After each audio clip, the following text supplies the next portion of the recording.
Assalamualaikum warahmatullahi wabarakatuh. I'm Maisah, and today I'm going to explain how to understanding sentence and patterns in reading comprehensions.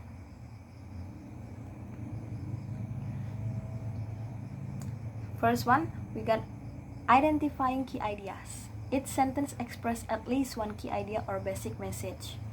This key idea is made up of two parts, a simple subject and a simple predicate. Jadi key idea ini biasanya terdiri dari dua part. Yang pertama itu dari dua bagian. Yang pertama itu ada subject dan ada predicate. The simple subject, usually a noun, identifies the person or the object the sentence is about. Biasanya simple subject itu mengidentifikasikan siapa atau apa yang di kalimat ini bicarakan. The main part of the predicate, the simple predicate, is a verb which tells what the person or object is doing or has done. Dan predicate ini biasanya menceritakan objeknya ini, seorang ini atau objeknya ini melakukan apa di kalimat ini. Usually, a sentence contains additional information about the subject and or the predicate.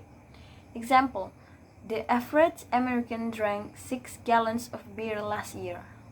The key idea of the sentence is American drunk. It is expressed by the simple subject and the predicate. Jadi American-nya itu adalah subjeknya. Subjeknya apa yang, yaitu subjek itu apa yang kalimat ini, siapa yang kalimat ini bicarakan, American. And predicate-nya itu drank, apa yang subjek ini lakukan, dia meminum. The rest of the sentence gives more information about the predicate by telling what and how much was drunk. In many long and complicated sentences, the key idea is not as obvious as in the previous example. To find the key idea, ask 1. Who or what is the sentence about? Siapa dan apa yang kalimat ini bicarakan. Kedua, what is happening in the sentence? Apa yang terjadi di kalimat tersebut. Some sentence may have more than one subject and or more than one verb in the predicate. Example, jadi biasanya ada beberapa kalimat yang tidak hanya terdiri dari satu subjek dan satu verb saja, tapi ada bermacam-macam. Yang pertama ini contohnya kita punya the poor diet and the lack of exercise can cause weight gain. The poor diet itu subjeknya, the lack of exercise itu subjeknya. Jadi di kalimat ini ada dua subjek. Selanjutnya ada my brother always worries and complains about his job. Worries and complaints itu dua-duanya sama-sama verb. Jadi di kalimat ini verbnya ada dua. Yang selanjutnya, kalimat ketiga, many homes and business are vulgarized or vandalized each year. Homes itu subjek, and business itu juga subjek. Jadi subjeknya di kalimat ini ada dua. Vulgarize and vandalize itu dua-duanya verb. Jadi ada dua subjek dan dua verb.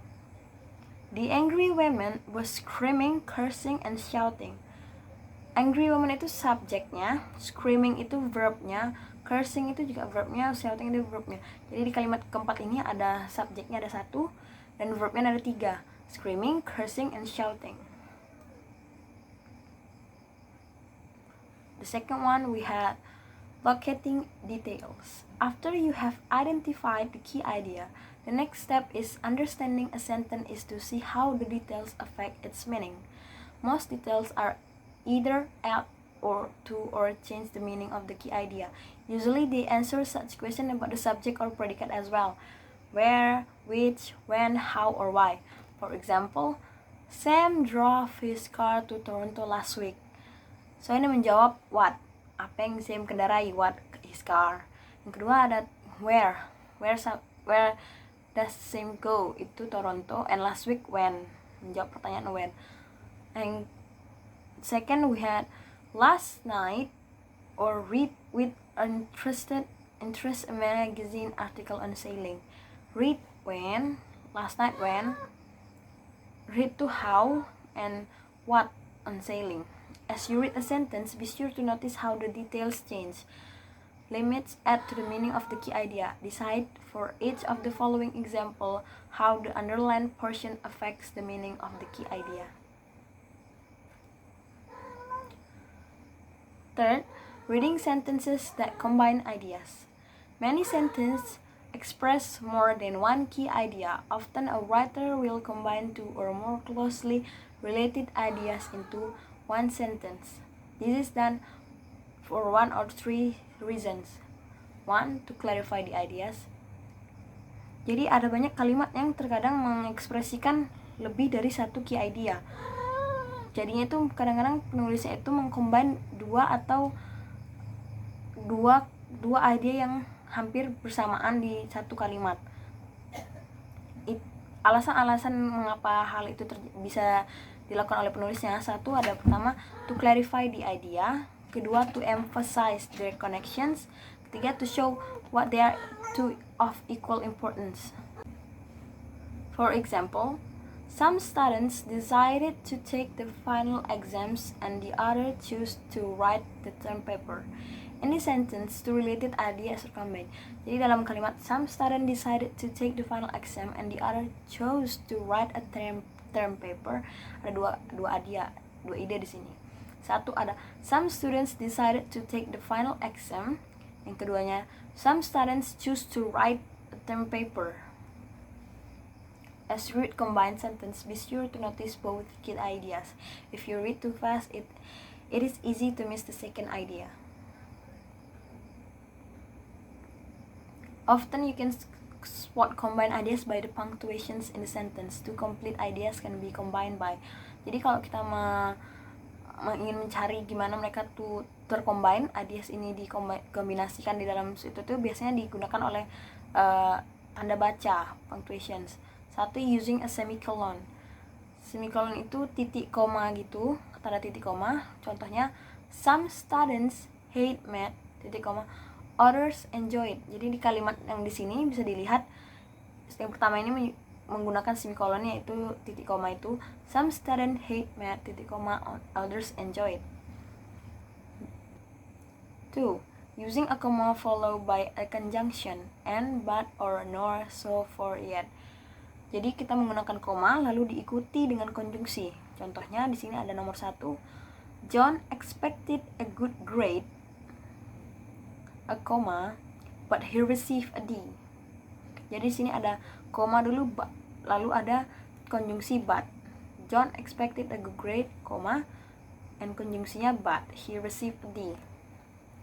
Number 2, my writing instructor assigns a lot of work, comma, and she is very particular about how it is done. Di sini ada kalimat ini.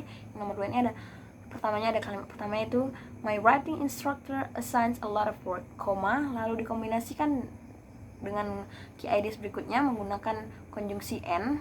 She is very particular about how it is done. Next, we have reading sentences that relate ideas. Often a writer expands a sentence by adding a related but less important idea. This related idea has its own noun and verb, but it did not express an incomplete thought and cannot stand by itself. Jadi terkadang penulis ini memperluas kalimatnya dengan menambahkan ide-ide yang berkaitan tapi kurang penting. Contohnya, for example, the underlined portions of the following sentence has a noun and a verb, but it does not make sense until you read the entire sentence. Because Hal forgot to check his email, he didn't attend the seminar. In this sentence, the more important idea is that he didn't attend the seminar. The first part of the sentence gives a reason that explains the second part. Jadi kalau kita baca second part, yang first part aja, yang because Hal forgot to check his email, it doesn't make sense. It doesn't make any sense. So we have to read the second part. He didn't attend the seminar. So the more important idea in here is he didn't attend the seminar. Dia tidak menghadiri seminarnya. Lalu yang kalimat pertama itu yang the first part itu because Hal forgot to check email, itu menjelaskan alasan mengapa dia tidak bisa menghadiri seminar itu. So the first part is a reason to explain the second part, gives a reason the second part. So we have to read the second part, because if we just read the first part, it doesn't make sense at all. So it has to be followed by the second part. As you read sentences of this type, Be sure to notice the relationship between ideas. The idea of lesser important usually perform one or more of the following functions. First, describes. Example, my sister, who is 8 years old, got the chicken pox. So in this kalimat, di kalimat ini, my sisternya tuh dideskripsikan dengan who is 8 years old. The second one expresses cause. Example, because I was jogging, I missed your phone call. I think it is almost similar to the first one that we learned. The first one, because how, yang tadi kalimat pertama yang kita baca tadi, yang because Hal forgot to check his email, he didn't attend the seminar. I think it's similar to this, expresses cause. Dia menjelaskan sebabnya dulu. Jadi di first part dia menjelaskan sebabnya dulu, baru di second part dia menjelaskan apa yang orang lakukan. Jadi orang lakukan tidak, I missed your phone call because I was jogging. Jadi nggak masuk akal kalau, so it didn't make sense if we read the first part and then we read the second part, then it all makes sense. 3. Stated purpose or reason. Example, George skipped his English class so he could study for his psychology test. Yang ketiga ini jadi menjelaskan maksudnya atau tujuannya. George skipped his English class so he could study for his psychology test. George tidak menghadiri English classnya karena biar dia bisa belajar untuk mengikuti tes psikologinya. Fourth, describes conditions or circumstances. Example, if I pass in introductory psychology, I will register for child psychology.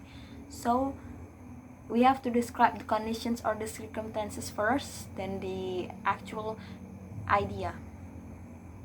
Jadi kita harus menjelaskan kondisinya atau suasananya dulu, baru kita bisa menulis ide pokoknya. Fifth, expresses time relationships. Example, while I was waiting for the bus, I reviewed my biology notes. Express time relationship. Jadi menjelaskan hubungan antara waktunya. Jadi while I was waiting for the bus, ketika aku menunggu bus, I reviewed my biological notes. So it's all makes sense, the correlation between these two parts. The writer combined these two parts by expresses time relationships. Summary. And then we got to summary. A sentence express at least one key idea, which consists a simple subject and a verb. Jadi tuh biasanya kalimat itu mengandung satu key idea, satu ide pokok. Biasanya itu terdiri dari simple subject dan simple verb. The remainder of the sentence contain information that explain, clarifies, or limits the key idea. Dan sisanya kata dari kalimat itu biasanya mengandung informasi yang menjelaskan, mengklarifikasi, atau membatasi ide pokok tersebut, atau membatasi the key idea. Not all words in a sentence are of equal importance. Tidak semua kalimat tidak semua kata dalam suatu kalimat itu sama-sama penting. In reading sentence, sort through the words to locate the key idea and to determine how the rest of the sentence affects the idea. Jadi dalam kita membaca suatu kalimat, kita harus menemukan dulu kata-kata yang bisa menjelaskan ide pokoknya, lalu sisanya itu baru kita mengetahui apa efeknya ke ide pokok ini.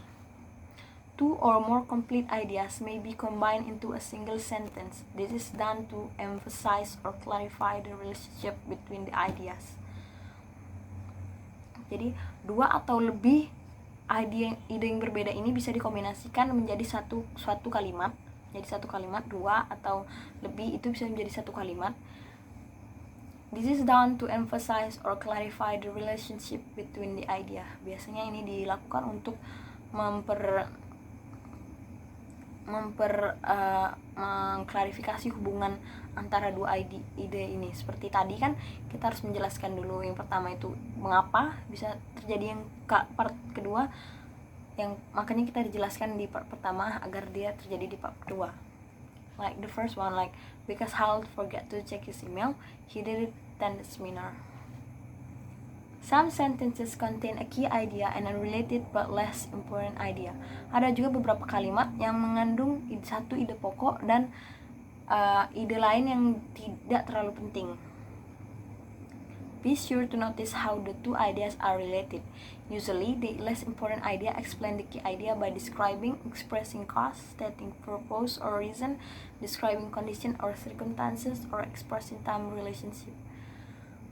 Jadi kita harus melihat, jadi kita harus memahami kalau kedua ide ini menjadi satu. Biasanya itu yang ide yang tidak terlalu penting itu menjelaskan ide pokoknya, ide yang paling pentingnya. Biasanya itu mereka tuh mendescribe ide pokoknya, biasanya menjelaskan ide pokoknya atau menjelaskan alasan kenapa ide pokok ini bisa terjadi, atau menjelaskan atau stating purpose or reason, atau menjelaskan makna ide pokok ini, atau mendeskripsikan kondisi atau suasana dari ide pokok ini. Biasanya kan mendeskripsikan dulu baru di ide pokoknya, atau expressing time relationship, atau menjelaskan antara kedua hubungan ide pokok, kedua hubungan ide ini, biasanya hubungan waktu kedua ide ini.